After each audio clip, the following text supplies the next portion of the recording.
सल्लल्लाहु अलैहि वसल्लम ने फरमाया, एक बिस्तर आदमी का, एक उसकी बीवी का, तीसरा मेहमान का और चौथा शैतान का होता है। सही मुस्लिम। इसका मतलब ये है कि फालतू बिस्तर यूं ही खुले न छोड़ो, उसे समेट कर रखो ताकि शैतान वहां ठहरने का मौका ना पाए।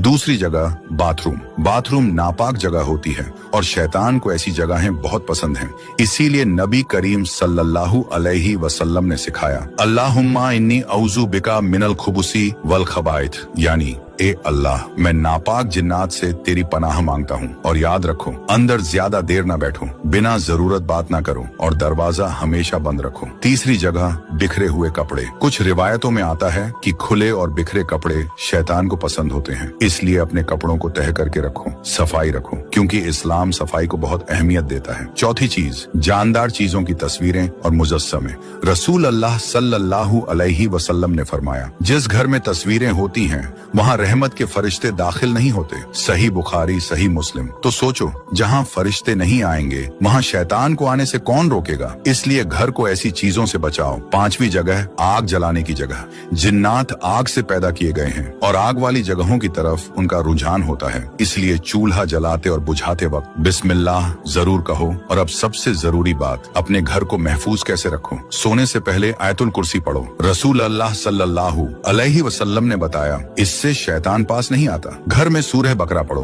क्योंकि जिस घर में ये पढ़ी जाती है वहाँ से शैतान भाग जाता है। दरवाजा बंद करते वक्त बिस्मिल्लाह कहो, खाना खाते वक्त बिस्मिल्लाह कहो। ये छोटी छोटी आदतें आपके पूरे घर को शैतान से महफूज कर देती हैं। तो आज ही अपने घर को साफ करो और इन बातों पर अमल शुरू करो, ताकि आपका घर अल्लाह की रहमत का घर बन जाए, ना कि शैतान का ठिकाना।